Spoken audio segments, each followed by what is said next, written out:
Amém, queridos? São 20 anos de igreja, amados. E 20 anos de muitas batalhas, muitas lutas, mas de muitas vitórias. E todas as vitórias que foram conquistadas, elas foram conquistadas na unidade. Essas últimas semanas, nós vivenciamos aqui, o que é o poder da unidade.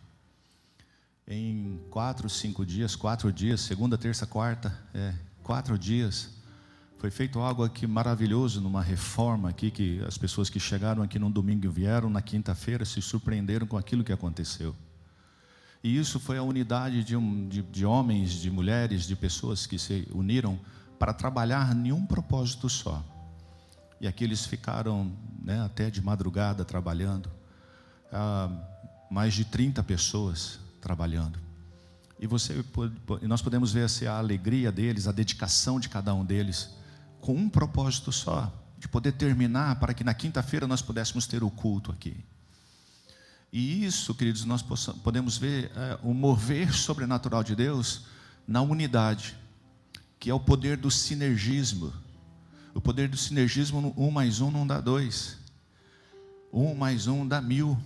E isso é quando o povo de Deus está reunido.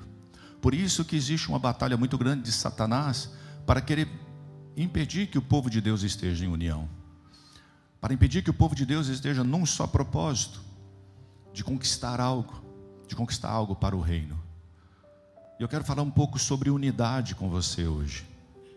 Unidade, queridos, segundo a definição do dicionário, é a qualidade de ser um, de não poder ser dividido. Isso é a definição de unidade. É quando todos juntos, se tornam um. Isso é a definição de unidade. Mas ele continua dizendo assim, que não pode ser dividido. E o trabalho de Satanás, desde quando ele está no mundo, é trazer separação, trazer divisão, trazer briga, fazendo com que o povo não tenha o mesmo propósito. Mas quando nós temos o mesmo propósito, a mesma visão, o mesmo coração, nós somos imbatíveis, queridos. Eu quero ler um texto, que é o texto que há 20 anos, e quando nós começamos lendo esse texto. E todo aniversário da igreja eu gosto de lembrar esse texto, para lembrar aqueles que começaram, aqueles que estão há algum tempo, sabendo aquilo que Deus prometeu para nós. E existe uma promessa de Deus que está em Neemias, capítulo 4, verso 20, que era o texto que nós, todos os cultos, nós abrimos os nossos cultos dizendo essa passagem. E isso se tornou como uma palavra profética para essa igreja. Neemias capítulo 4, verso 20 diz assim: no lugar em que ouvirdes o som da trombeta, para ali acorrer a ter conosco, o nosso Deus pelejará por nós. O nosso Deus pelejará por nós. Que você possa colocar assim, olha, o meu Deus lutará por mim. O nosso Deus pelejará por nós. E Neemias capítulo 4, a partir do verso 14, diz assim: olhei, levantei-me e disse aos nobres, aos magistrados e ao resto do povo: não os temais, lembrai-vos do grande e terrível Senhor, e pelejai pelos vossos irmãos, vossos filhos, vossas mulheres e vossas casas. E sucedeu que, ouvindo os nossos inimigos, que já os sabíamos, e que Deus tinha dissipado o conselho deles, todos voltamos ao muro, cada um à sua obra. E sucedeu que desde aquele dia metade dos meus servos trabalhava na obra, e metade deles tinha as lanças e os escudos e os arcos e couraças. E os líderes estavam por detrás de toda a casa de Judá. Os que edificavam o muro, os que traziam as cargas, os que carregavam, cada um com uma das mãos fazia a obra, e na outra tinha as armas. Os edificadores, cada um trazia a sua espada cingida aos lombos, e edificavam, e o que tocava a trombeta estava junto comigo. E disse eu aos nobres, aos magistrados, ao restante do povo: grande e extensa é a obra, e nós estamos apartados do muro, longe um dos outros. No lugar em que ouvirdes o som da buzina, ali vos ajuntareis conosco, o nosso Deus pelejará por nós. Assim trabalhávamos na obra, e metade deles tinham as lanças desde a subida da alva até o sair das estrelas.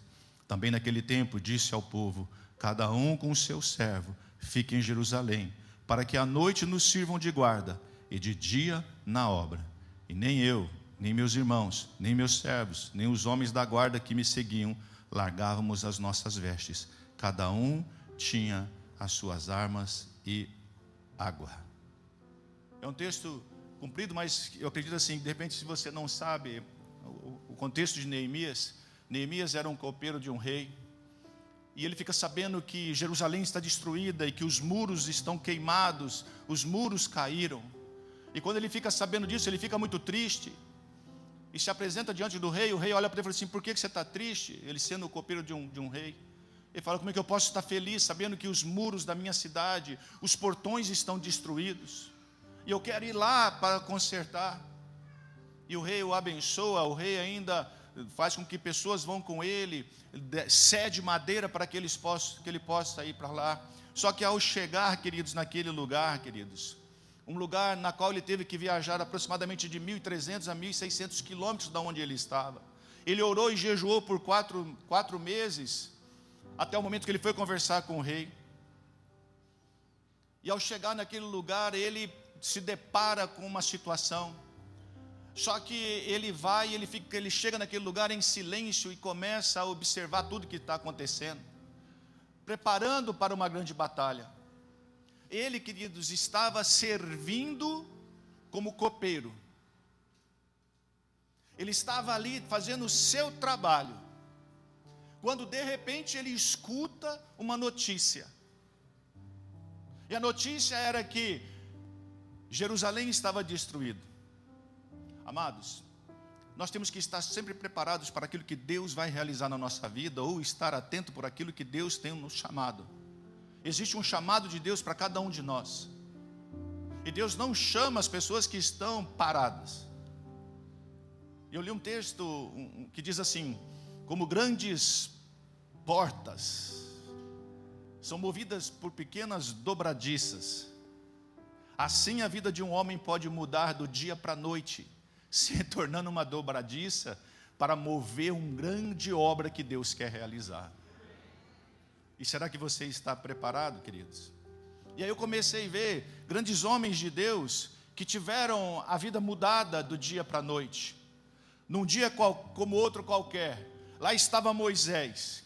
Moisés saiu para cuidar das ovelhas quando ouviu um chamado do Senhor e se tornou um profeta. Ele estava trabalhando, ele estava fazendo o serviço dele, e Deus o chamou. Num dia como outro qualquer, Davi estava pastoreando quando foi chamado para ser ungido rei.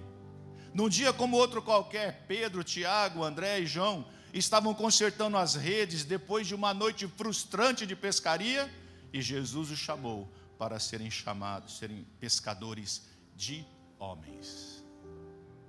Deus tem um chamado para cada um de nós, para realizar uma grande obra. E quando Deus chamar você, queridos, diga sim, porque nunca saberemos o que Deus tem reservado para nós, mas temos que estar sempre prontos para dizer sim ao seu chamado. Quando Deus te chamar, diga sim. O que você vai dizer para Deus? Sim. E aí Neemias capítulo 2, verso 19, nos fala sobre Sambalate, Tobias, Gesem, que zombaram dele quando ele quis começar a obra. Quando ele decidiu: vamos reestruturar, vamos consertar tudo. Os inimigos se levantaram, queridos, para zombar dele, dizendo: eles não vão conseguir. Eles não vão conseguir. Eu lembro que quando nós adquirimos esse prédio aqui, amados, que era um barracão, teve pessoas que ligaram para mim e falaram assim: vocês compraram um barracão? E eu já estava meio que em depressão, porque tinha comprado um barracão, e eu falava: compramos um barracão. E aquilo ficava na minha mente: compramos um barracão. Compramos um barracão. E aí olhamos na conta, sabe quanto que tinha na conta? Nada. Oh Deus, se Deus não é gente não. Ele faz os seus servos perderem cabelo.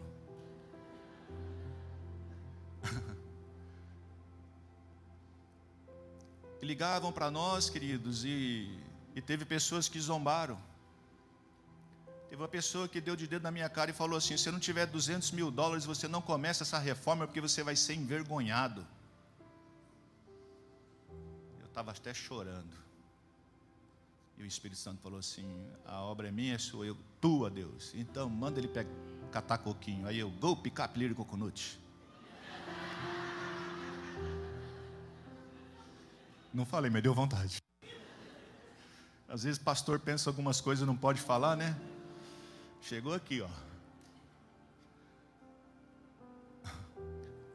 Sempre, queridos, que você tem um sonho, um projeto, se levantam pessoas para te desanimar.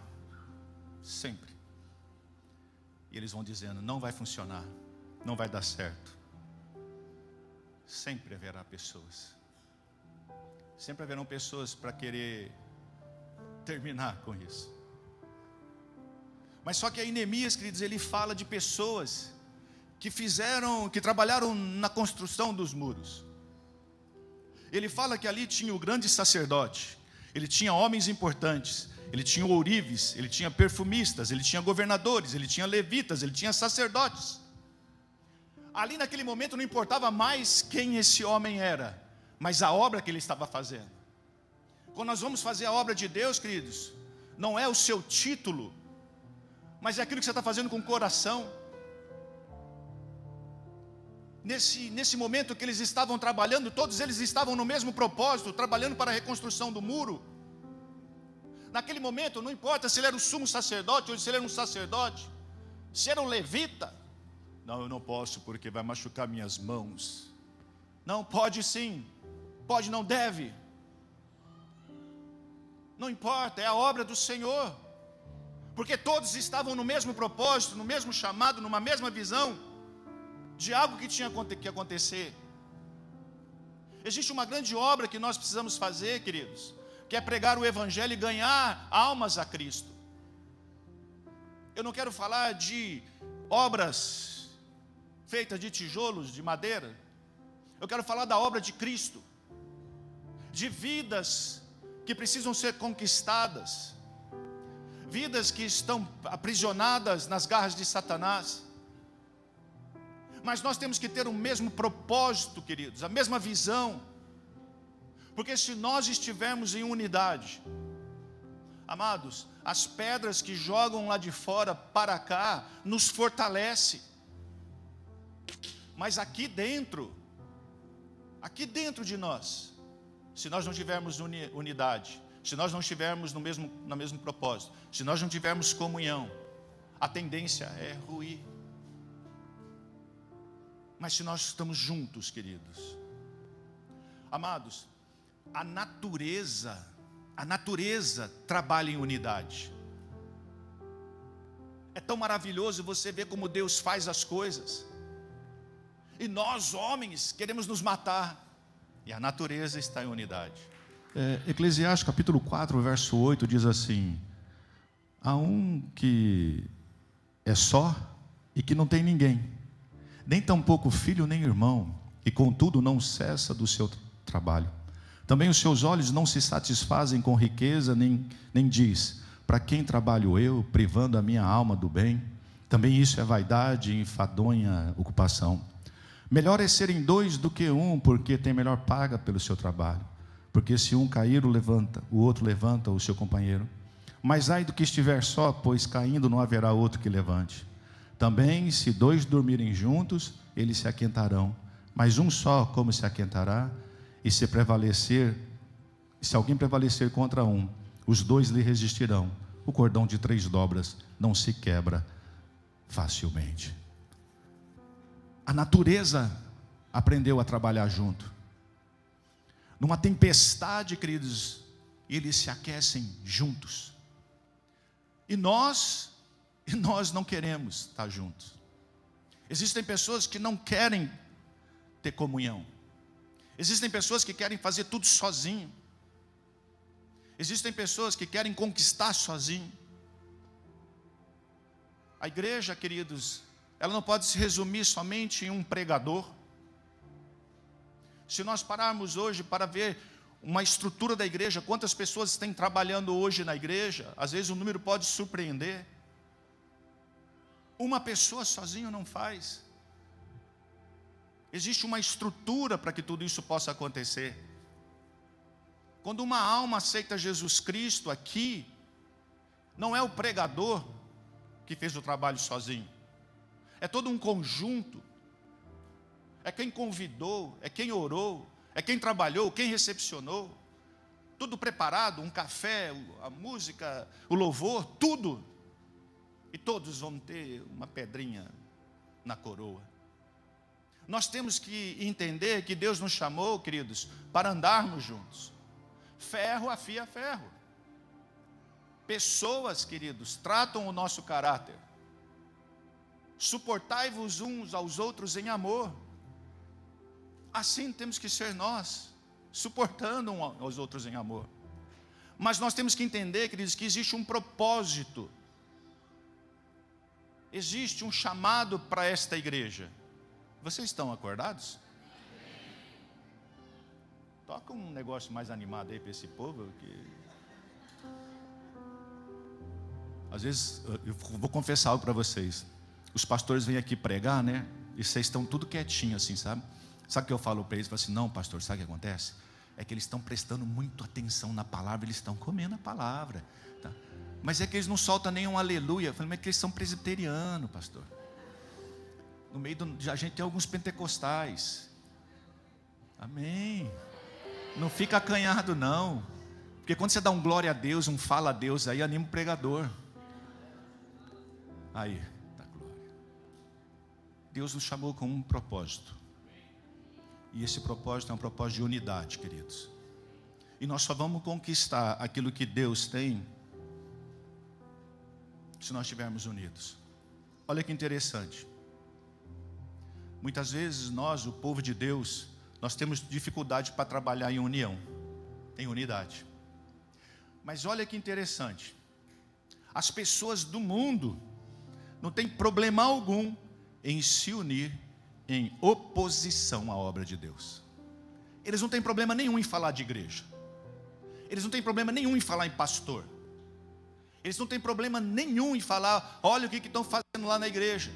Eles não participam, não sabem e falam mal. E sentam nas rodas para falar mal de igreja. E nós que estamos aqui dentro, às vezes temos dificuldade em estar em união, trabalhando em um propósito. É a verdade ou não? Eu não vou perguntar para quem já escutou falar mal da igreja, porque todo mundo vai levantar e vai falar. Então não. É que nós aqui diz que nós somos desfile de moda. Queridos, o único lugar que a gente vamos é a igreja. Pelo menos eu, né? Então eu tenho que me arrumar para vir aonde? A igreja. Se eu não me arrumar para vir na igreja, vai estar feio o negócio. Amados, eu aprendi que para o meu Deus, sempre o melhor. Ele tem nos dado o melhor, por que eu não vou dar o melhor para Ele?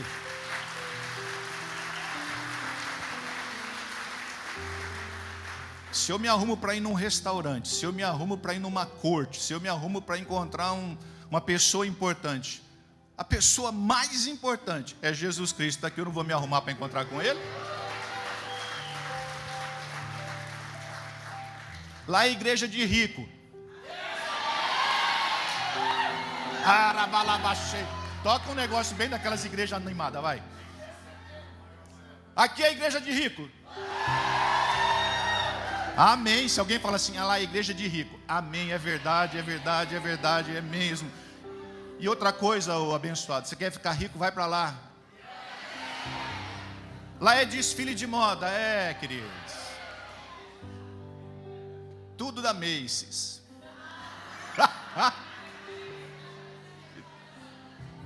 As pessoas falam assim, pastor, você tem... Eu falei assim, rapaz, eu ganho tanto presente, né? Tudo do cimidão. É nós mesmos, queridos. Então gostam de falar, queridos, mas nós temos que estar no mesmo propósito. nós temos que estar, queridos, na mesma visão. Neemias capítulo 4, 20, assim: o nosso Deus pelejará por nós, os nobres, os magistrados, todo o povo, aquele que trabalha num só propósito. Agora eu queria que você criasse um hashtag, Bíblia, da Bíblia. Hashtag para os old school é aquele negócio que fica assim. Old school, hashtag é aquele negócio que é jogo da velha. Para os old school. Pegaram? Está na Bíblia, hein? Amém? Isaías 28, 16. Algumas traduções podem não estar dessa maneira, mas a minha está dessa maneira. Vai lá, Isaías capítulo 28, o verso 16. Não está conseguindo soltar. Conseguiu? Ah lá. Eita glória. Aquele que crê não. Você vai fazer um hashtag. E você vai colocar esse hashtag essa semana na sua vida. Dizendo assim: aquele que crê. Portanto, assim diz o Senhor Deus: eis que eu assentei em Sião uma pedra, pedra já aprovada, pedra preciosa, angular, solidamente assentada. Aquele que crê não. Eu vou fazer igual os pastores fazem aí fora. Fala para o teu irmão que está do teu lado. Vira para o teu irmão, dá um sorriso bem bonito. Cutuca ele. Fala assim: olha, aquele que crê não foge. Agora eu quero que você fale para você mesmo. Você crê? Você crê que Deus chamou você? Você crê que Deus tem um propósito na tua vida? Você crê que Deus tem um chamado para a tua vida? A palavra primeira é: você crê? Crê?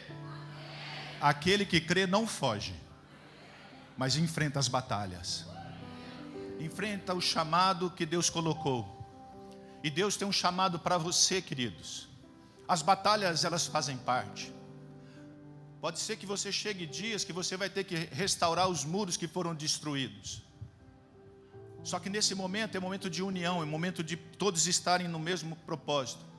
Os inimigos vão se levantar porque faz parte da nossa história. Só que você vai dizer assim: ó, aquele que crê não foge da batalha. Aquele que crê permanece. E eu não sou daqueles que fogem, eu não sou daqueles que olham para trás, eu sou daqueles que olham para frente. Eu olho para o alvo, e meu alvo é Jesus Cristo, e eu não vou fugir do meu chamado, eu vou continuar no meu chamado, eu vou persistir no meu chamado, porque sei que o meu alvo é Jesus Cristo, e Jesus Cristo significa céu. Então eu não vou fugir do meu chamado. Você crê? Neemias terminou o muro. Neemias capítulo 8, verso 8 diz assim: porque a alegria do Senhor é a minha força. Disse-lhe mais: ide, comei as gorduras, bebei as doçuras, enviai porções aos que não têm nada preparado para si, porque este dia é consagrado ao nosso Senhor. Portanto, não vos entristeçais, porque a alegria do Senhor é a nossa força. Eu quero dizer algo para você. Se você entrou aqui nessa manhã triste, se você entrou aqui cabisbaixo, sem esperança ou desanimado, ou até mesmo falando assim: será que Deus escuta a minha oração? Será que Deus olha para mim? Será que Deus me vê? Será que realmente Deus existe? Ou será que Deus pensa em mim?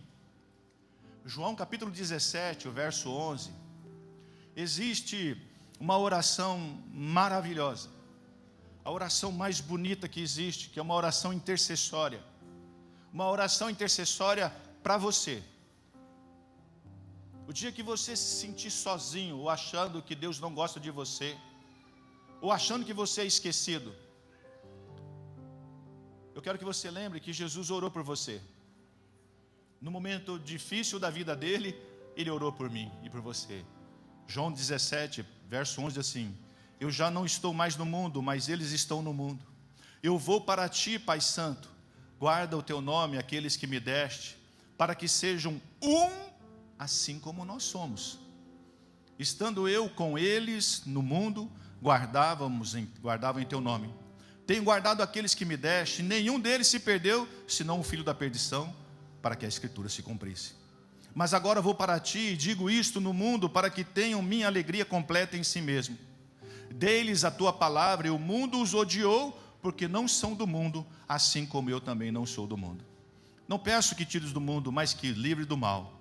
Não são do mundo, como eu no mundo não sou. Santifica-os na tua verdade, a tua palavra é a verdade.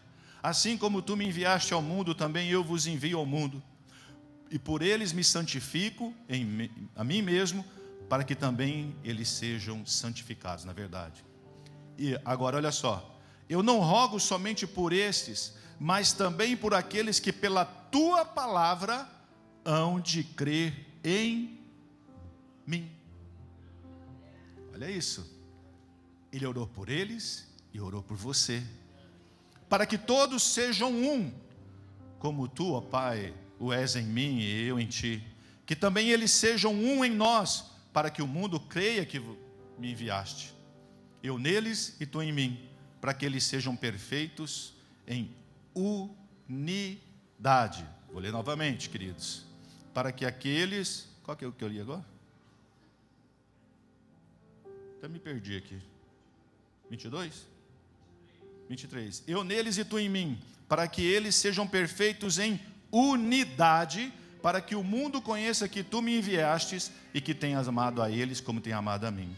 Pai, aqueles que me deste, quero que onde eu estiver também eles estejam comigo, para que vejam a minha glória que me deste, porque tu me amaste antes da fundação do mundo. Pai justo, o mundo não te conheceu, mas eu te conheci, e estes conheceram e tu me enviaste a mim, e eu lhes fiz conhecer o teu nome, e lhe farei conhecer mais, porque o amor com que me tens amado esteja neles e eu neles. Queridos, para que estejam em união. Você não está sozinho. O Senhor está com você.